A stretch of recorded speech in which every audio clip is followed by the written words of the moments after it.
Welcome to the show. Today, let us look at recognizing warning for predictors. Recognizing warning for predictors. Most times, our teenagers are the ones that often fall to predictors. So, I want to talk about some warning signs you can see, and you have to analyze if such an individual is a predictor. We have a lot of them online. Some adults pose to um, sap on the vulnerability of our teenagers.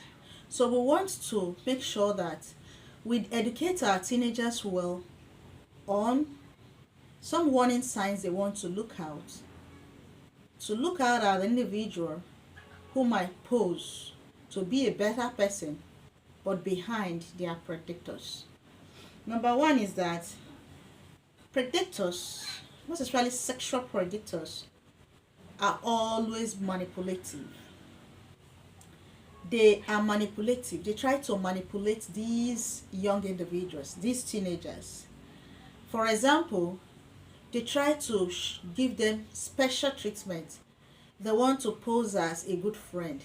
They want to pose as a caring individual. They want to give them gifts. They want to try to sugarcoat things for them and make them feel that they love them. So they manipulate them by showing excessive love or concern for these young individuals. Then, if somebody starts showing you extraordinary love, start trying to show extra treatment, special treatment in a way that is questionable, start looking inwardly and outwardly. Another thing that predators use both online and offline is emotional blackmail.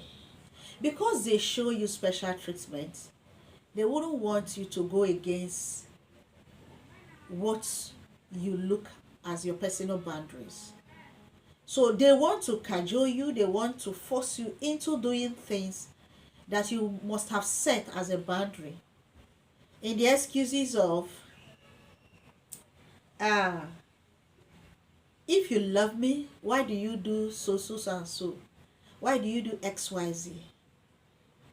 I've shown you love, so why not comply to my own part of the bargain? So they use emotional blackmail. Because they have shown you extraordinary concern and love, you want to consent. You want to believe that they have your best interest at heart. So they use emotional blackmail to try to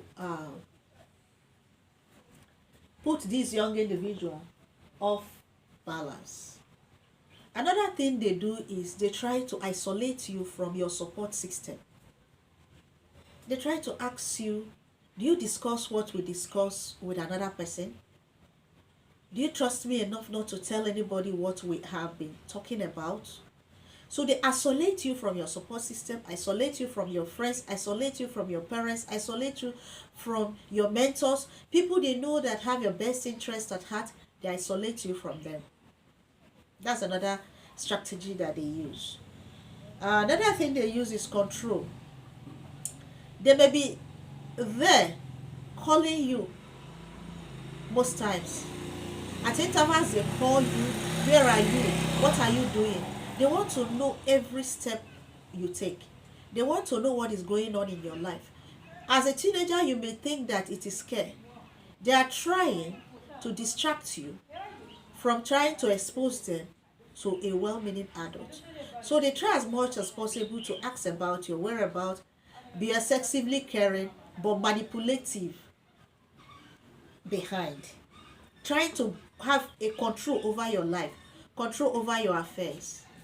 Remember, we are talking about warning signs that an individual may pose that will make you to know that this might be a predator. It is not always often, but it is a warning sign, so you have to look out.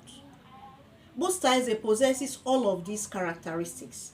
Next is they want you to feel guilty and obligated.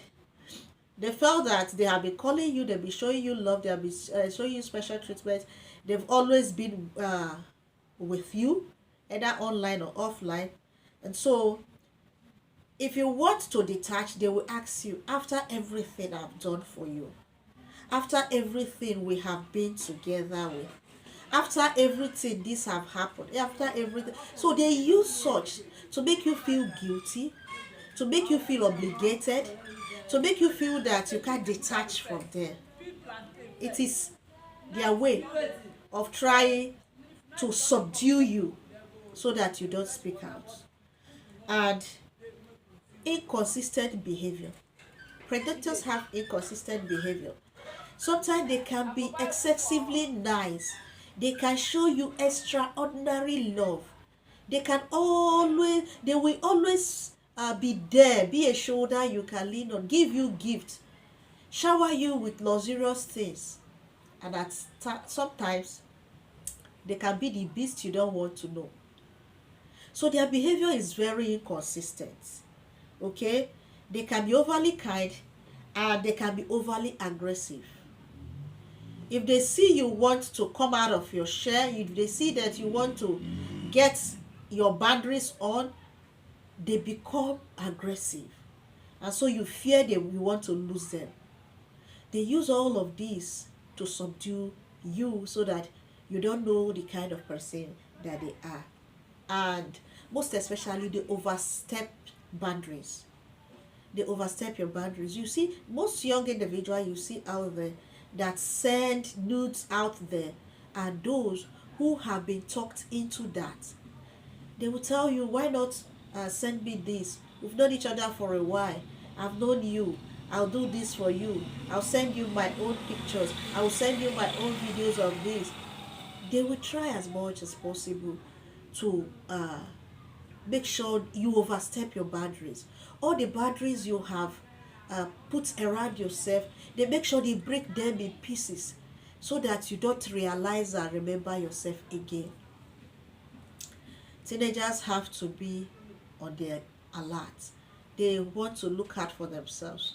That's why we are telling you these warning dangers, so that if you meet such people online or offline, you will remember that they are warning signs to show that such an individual may be a predator, a sexual predator, a manipulative person, somebody who wants to isolate you, somebody who wants to keep top secret so that you don't tell any well-meaning adult, somebody who wants to take advantage of your youthfulness, somebody who wants to abuse you in whichever way possible.